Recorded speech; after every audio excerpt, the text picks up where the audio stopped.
Assalamualaikum warahmatullahi wabarakatuh. Waalaikumsalam warahmatullahi wabarakatuh.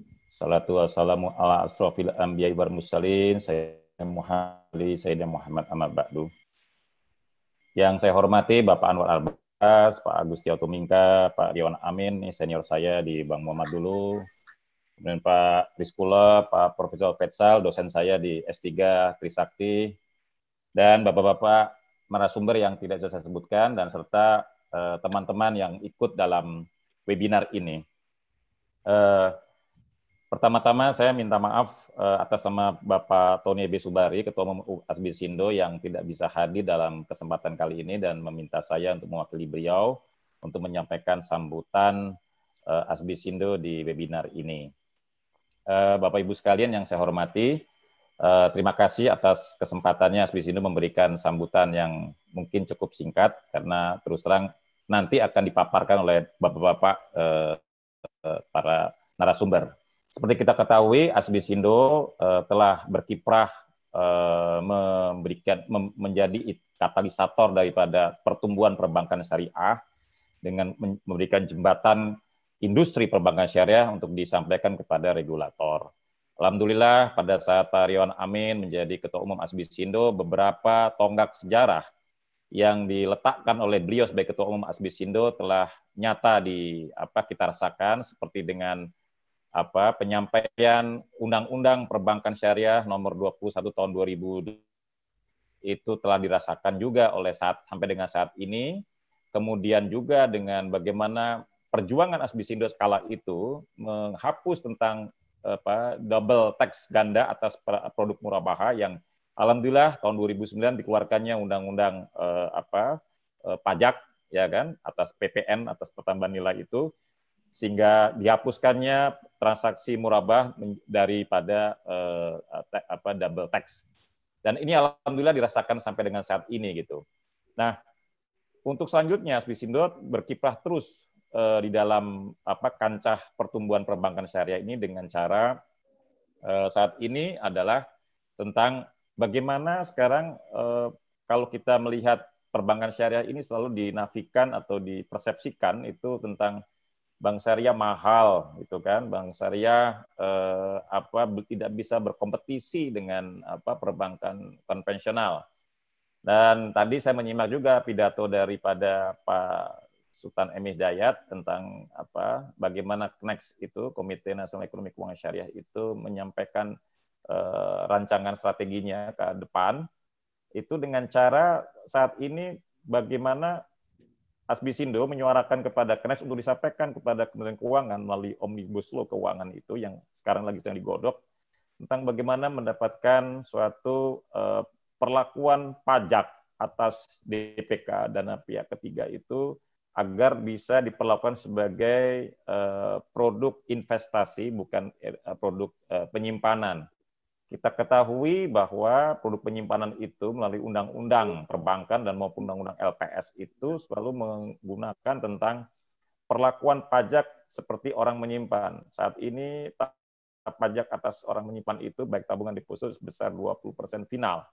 Nah, kita saat ini sedang meminta atau menyampaikan usulan kepada KNEX itu tentang bagaimana pajak atas DPK ini disejajarkan sebagai reksadana karena orang menempat dana itu di perbankan syariah bersifat kategori kontrak mudharabah, sehingga ini dikatakan investasi, sehingga setidaknya kalau disamakan dengan pajak reksadana itu sebesar 5%, maka ada penurunan daripada biaya pajak sehingga dapat menciptakan cost of fund, biaya yang oleh bank syariah itu bisa berkompetisi dengan bank konvensional itu dengan baik lagi. Dan inilah yang menjadi pola pikir kita saat ini. Kemudian disajikan lagi tentang masalah soal spin-off, bahwa saat ini di Asbisindo telah membentuk suatu tim spin-off, bahwa beberapa UUS yang ada saat ini sangat keberatan dengan adanya undang-undang perbankan syariah yang mewajibkan tahun 2023 mereka itu harus terpisah daripada induknya. Apalagi saat ini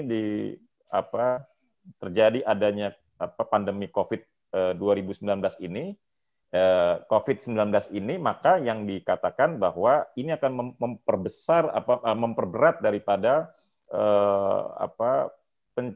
pemenuhan cadangan modal untuk bisa bagaimana spin off. Dan saat ini telah diusulkan oleh Asbisindo dan oleh tim ini untuk kepada OJK maupun Bank Indonesia, Kementerian Keuangan maupun Knex juga, agar spin-off itu sebaiknya diserahkan saja oleh keputusan aksi korporasi daripada perbankan masing-masing. Kalau bank itu siap, silahkan, tidak ya tidak, kira-kira begitu. Jadi ini yang kita saat ini sangat memperjuangkan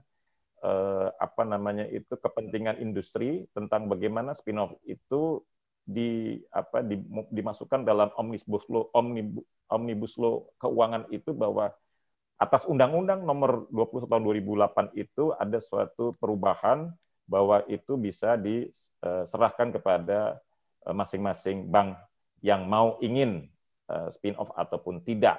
Jadi ini keputusan aksi korporasi saja, tidak diatur oleh undang-undang.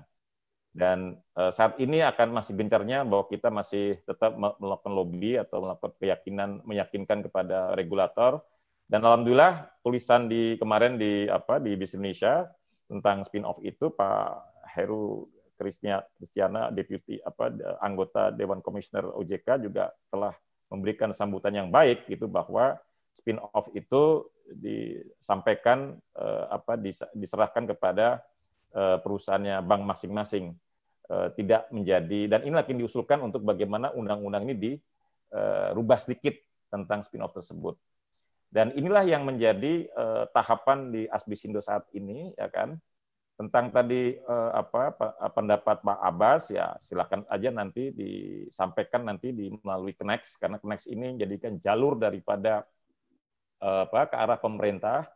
Dalam omnibus law pun bisa disajikan itu untuk untuk memasukkan bahwa tugas daripada bank-bank syariah itu ataupun bank nasional itu, bagaimana dia harus memperbesar kue daripada pembiayaan kepada ultramikro, dan mikro dan sebagainya, UMKM, ya kan, tidak 20%, tapi mungkin lebih besar daripada itu. Dan inilah yang maksud saya webinar ini disajikan agar Knex ini sebagai ibaratnya mata telinga daripada pemerintah ini, ya kan, bisa menangkap aspirasi.